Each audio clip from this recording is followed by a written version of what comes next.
है श्री रामचरितमानस महाकाव्य के अंतर्गत। आज बाबा नारद जी को एक राजा ने देखा तो दौड़ लगा दी और सादर राजमहलों के अंदर ले गए, सम्मान किया, पाद प्रक्षालन किया, आरती उतारी, तिलक किया, जलपान कराया, हाथ जोड़कर प्रार्थना की। ये संपूर्ण लीला किसकी है?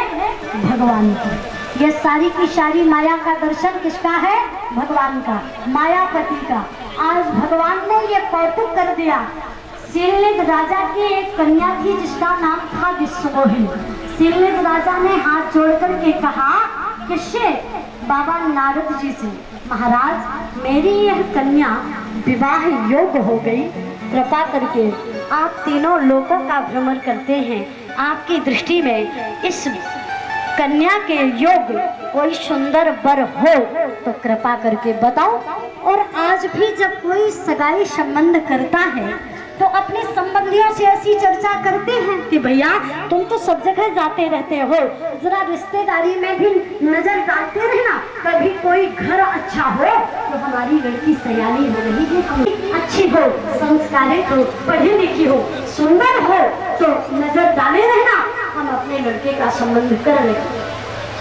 आज बाबा नारद जी से शिवलिंग राजा ने भी यही कह दिया। शिवलिंग राजा की बात सुनी तो ध्यान से, परंतु बाबा नारद जी ने उतने ही ध्यान से उस कन्या का दर्शन किया और देखने के बाद बताना चाहिए था पर तो निवेदन कर दिया, कहा ओ राजन हो ना हो इस कन्या का विवाह मेरे साथ कर दिया जाए। मेरे से अच्छा वर और कौन होगा दुनिया में तुम्हारी कन्या की लायक? अब बताओ ऐसा बाबा नारद जी ने क्यों कहा? क्यों? क्योंकि जब उस कन्या की हस्तरेखा को देखा, ये बात मैं अपनी हस्तरेखा में लिखा ये था कि संसार में जो अजर अमर होगा उसके साथ कन्या का वर्ण होगा, उसके साथ कन्या का विवाह होगा। लेकिन बाबा नारद जी ने उल्टा अर्थ लगा दिया उस रेखा का कि संसार में जो इस कन्या का वर्ण कर लेगा वो अमर हो जाएगा। तो बाबा नारद जी को लगा कौन भजन के चक्कर में पड़े, जल्दी से विवाह कर लो और अमर हो जाओ, इससे अच्छा साधन और क्या हो सकता? पत्नी मिलेगी मुफ्त में और अमर हो जाएंगे बिना ही भजन किए हुए, बिना ही प्रयास किए हुए।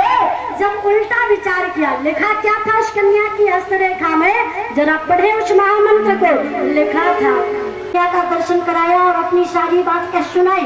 राजा ने कहा महाराज यह कन्या विवाह योग्य हो गई, कोई सुंदर वर बताओ। पर्वत मुनि ने कहा इस कन्या का विवाह मेरे साथ कर दिया जाए।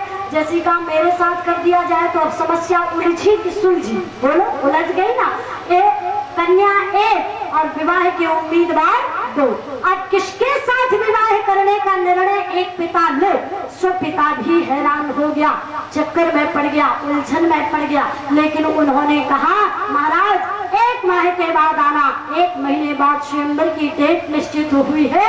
पर्वत मुनि चले गए भगवान विष्णु के पास। बाबा नारद जी एक दिन अचानक पहुंचे और जैसे ही गए तो भगवान विष्णु ने कहा बाबा नारद अरे बड़ी कृपा की, अभी अभी तो आए थे, बहुत जल्दी चक्कर लगा दिया, अभी तो इतने लंबे गैप के बाद आए थे, अब जल्दी जल्दी आए हो, बात क्या है? जल्दी से कोई खुशखबरी लेकर आए क्या तो सुनाओ। बाबा नारद जी ने कहा खुशखबरी कुछ नहीं, बस मैं आपसे कुछ मांगने आया हूँ। अरे तुम मांगो ना, तुम तो मेरे परम प्रिय भक्त हो, मांगो।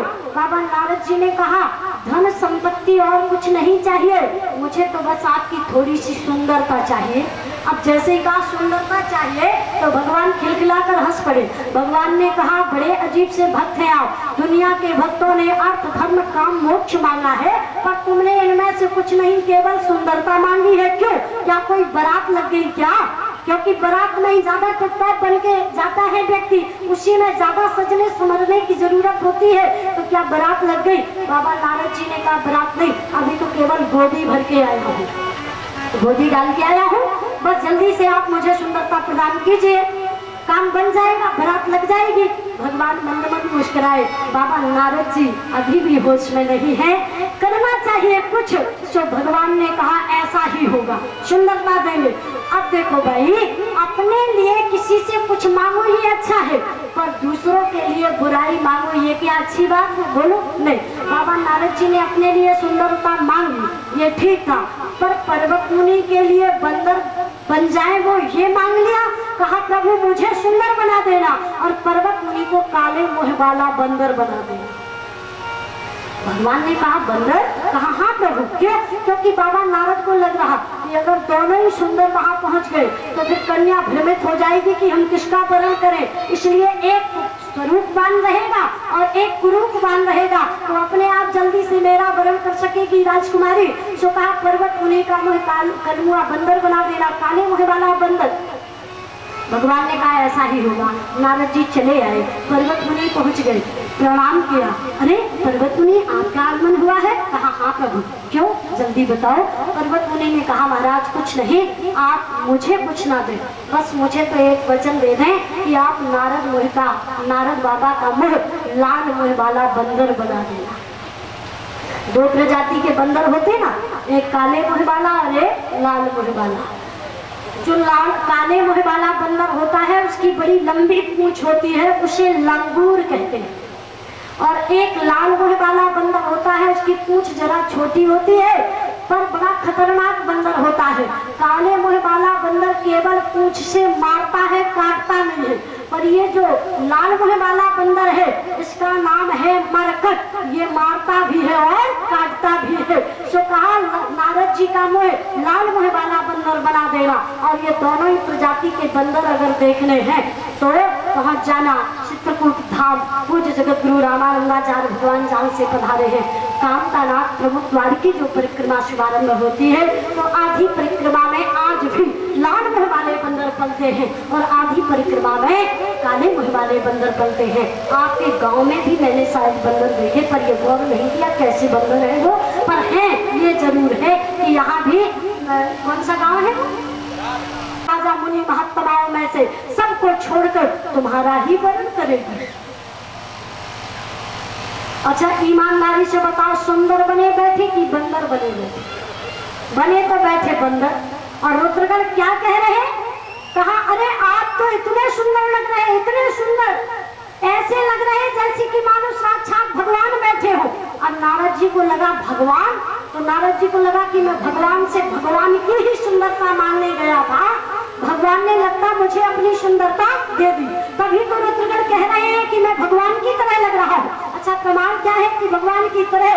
सो रुद्रगणों ने कहा महाराज जी जय राज तुमर छवि दे, जय राज तुमर छवि दे,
बता दिया ना कि भगवान समझकर आपका वरण हो। नारद जी अब तो उछल कूद मचाने लगे, अब तो दिक्कत ही नहीं है, जिस बात का अभाव था उसकी भी पूर्ति हो गई, अब विवाह होने में कोई देर लगने वाली नहीं। तब तक महाराज शीलनिध राजा ने आदेश किया माताओं वो विश्वमोहिनी सुंदर जयमाल को लेकर निकली, और जैसी जयमाल लेकर निकली तो पूरी रंगभूमि में इधर से उधर राउंड काटा, चक्कर लगाया। शीलनिध राजा ने देखा कि कन्या घूम रही है पर वरण नहीं कर रही किसी का, बात क्या है? बात पूछी बेटी, अरे किसी के पर्वत मुनि तो सबको तो वो नारद मुनि और पर्वत मुनि दिखाई दे रहे थे, पर उस कन्या को लाल मुँह वाला बंदर और काले मुँह वाला बंदर दिख रहा था। अब ईमानदारी से बताओ, कोई पागल होगा ऐसा जो बंदर के गले में जयमाला डाल दे जाकर विवाह के लिए? कोई नहीं डालेगा ना।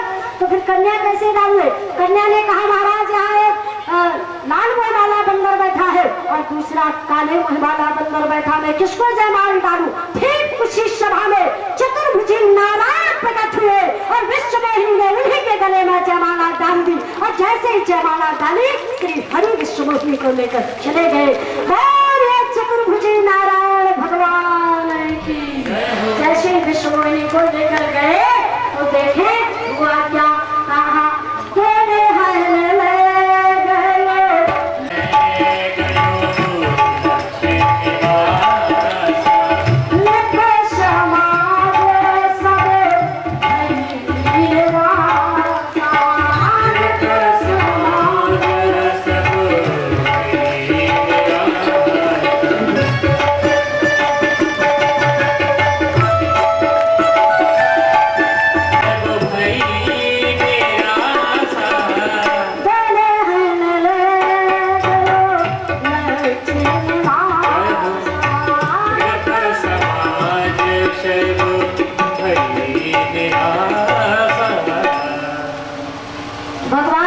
विश्वमोहिनी को लेकर चले गए। संपूर्ण सभा निराश हो गई, परंतु रुद्रगणों ने सारा कौन होगा, भगवान के अलावा तो कोई दिखाई नहीं देता।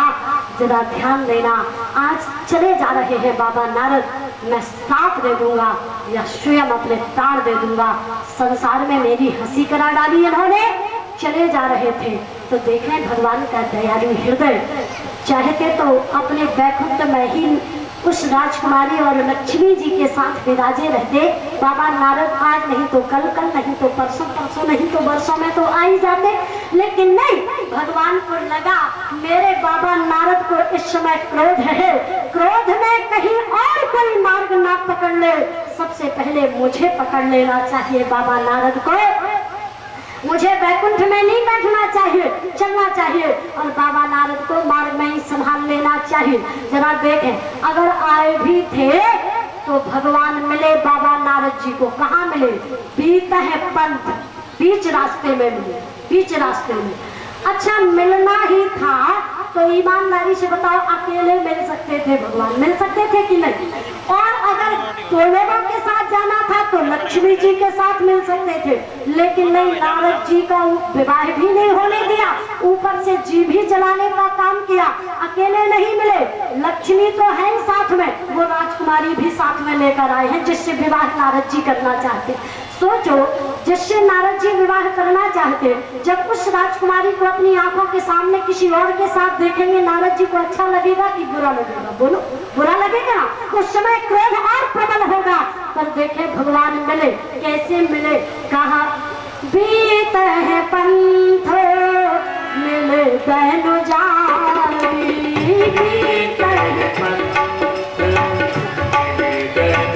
कराई। भगवान ने धीरे से कहा बाबा नारद, मैंने कौन से बाबा की शादी की मध्यस्थता की, मैंने कौन से बाबा की शादी जबरदस्ती कराई?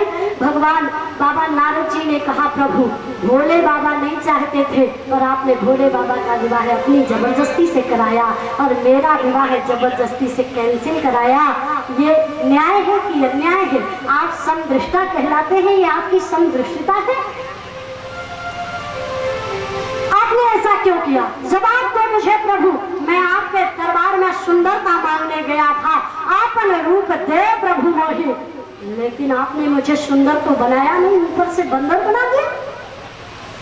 अरे मैं बाबा जी था, बाबू जी नहीं बना सकते थे तो बाबा जी बना रहने दे। बाबा जी क्या बुरे लगते हैं? आपने तो ना बाबू जी रहने दिया ना बाबा जी, ऊपर से बंदर और बना दिया। और जब कोई अधिक स्वरूपवान होता है, कुरूप होता है, देखने में अच्छा नहीं लगता, तो लोग कहते हैं तुम्हारा तो बंदर के जैसा मुंह है। जहाँ सुंदर बनना चाहता था वहाँ इतना बदसूरत बनाया, इतना बदसूरत की प्रभु सीमा ही पार कर दी आपने, बंदर क्यों बनाया? भगवान ने कहा बाबा नारद सुंदर बनना है क्या? नारद जी ने कहा प्रभु इसमें मामला क्या है? भगवान ने कहा बाबा नारद, जो के लिए बंदर, ध्यान से सुनना, जो 3 दिन के लिए बंदर वो जिंदगी भर के लिए सुंदर, और जो 3 दिन के लिए सुंदर वो जिंदगी भर के लिए बंदर। जब किसी का विवाह होता है तो 3 दिन के लिए कितना सजाया जाता, उसे सुंदर बनाया जाता, सुंदर से सुंदर, कि उसके अलावा दूसरा कोई सुंदर दिखे ही ना, इतना सुंदर बनाया जाता, इतना सुंदर कि बनाते बनाते उसका नाम ही बना पड़ जाता है। माताएं गीत गाती है ना, बना, बन्ना, बन्नी, माने जो दुल्हन होती है उसे बन्नी कहते हैं, और जो दुल्हा होता है उसे बना कहते हैं। तो इतना बनाया जाता है, इतना बनाया जाता है कि उसका नाम ही बना पड़ जाता है। 3 दिन के लिए इतना सुंदर सजाया जाता, उसे सुंदर बनाया जाता, और फिर 3 दिन के बाद जिंदगी भर के लिए फिर वो बंदर बन जाता है। आप कहोगे कैसे कह दिया आपने कि बंदर बन जाता वो? हम लोग तो इतने सुंदर अच्छे भले बैठे हैं, कहाँ से बंदर दिखते हैं आपको? भैया मैं कहूँ तो आप शिकायत करें, मैं नहीं कह रही, आपके ही विभाग के बाबा तुलसीदास जी ने प्रमाणित किया है कि जिसने विवाह करा लिया वो 3 दिन के लिए भले ही सुंदर बना हो पर जिंदगी भर के लिए बंदर।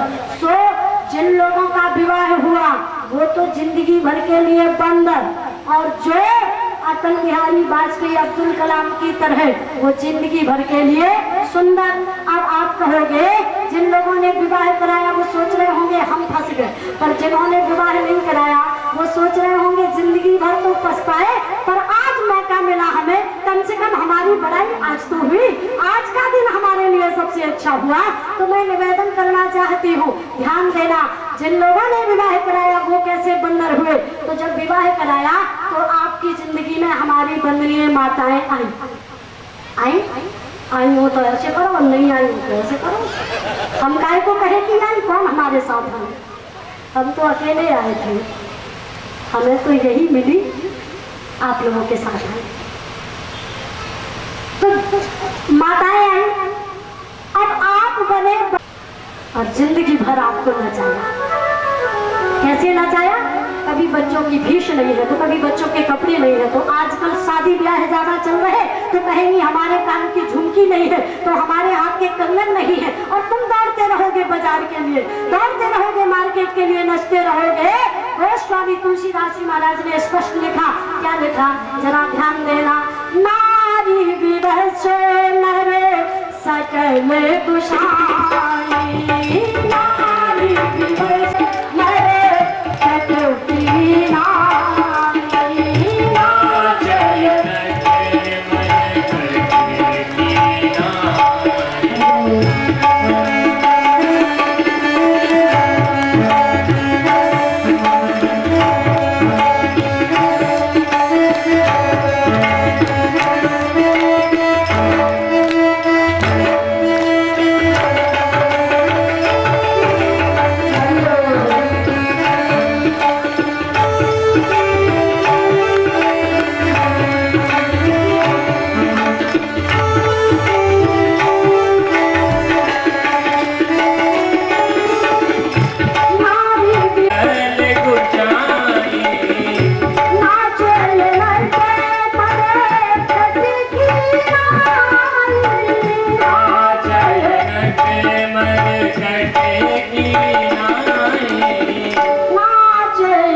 के लिए बंदर ही ठीक था, कम से कम जिंदगी भर सुंदर तो बना रखूंगा। बस अंतिम प्रश्न किया है, माया का परिचय। बाबा नारद ने कहा माया आपकी पत्नी है, चरण सेव्या है, और वही माया मूल में कौन है? विश्वमोहिनी। विश्वमोहिनी माने माया है ना, और माया कौन है? कहा माया आपकी पत्नी है। बात को समझना, माया आपकी पत्नी है, माया पति सेवक सन माया करो सोलट परे सोई राया, माया आपकी पत्नी है। तो भगवान ने कहा फिर बाबा नारद हमारा तुम्हारा क्या रिश्ता है? नारद जी ने कहा प्रभु आप जगत पिता हैं तो मेरे भी पिता हैं। कहा ये माया कौन है? कहा ये आपकी पत्नी है तो जगत की माँ है तो मेरी भी माँ है। और बाबा नारद यही माया विश्वमोहिनी है ना? नारद जी ने कहा हाँ। तो भगवान ने कहा बाबा नारद संसार में तुम्हें और दूसरा कोई नहीं मिला था, कोई नहीं मिला था। नारद जी घबरा कर चरणों में गिर गए और बोले, बस प्रभु क्षमा करना, मैंने आपसे बहुत बुरे दुर्वचन कहे हैं, बहुत बुरा व्यवहार किया है आपके साथ, पर आप कितने अकारण करुणा भरणालय है कि आपने बार बार मुझे संभाला है। भगवान से नारद जी बोले, मैं दुर्वचन कहे बहुत तोरे, कहे मुझे पाप बेटे क्यों बोले, मैंने आपसे बहुत गालियां दी हैं, अपशब्द कहे हैं, मैंने अपराध किया है, मेरे अपराध के प्रायश्चित करने का लगता कोई चांस नहीं है, पर धन्य है प्रभु, अपने भक्तों को कितना मौका देते हैं। भगवान ने कहा, चिंता मत करो, तुमने जो गालियां दी है ना बाबा नारद, ये गालियां नहीं थी, ये दुर्वचन नहीं थे, क्योंकि विवाह जब जब होता है तब तब गालियां सुनने को मिलती है। ये मुझे भी गालियां सुनने को मिली, लेकिन ये विवाह बड़ा जल्दी का था, इसमें किसी ने गालियां नहीं दे पाई, तो तुमने दे डाली है, तो विवाह की है ना कि क्रोध की, चिंता मत करो। पर प्रायश्चित तो बाबा नारद से भगवान ने कहा प्रायश्चित करना है, तो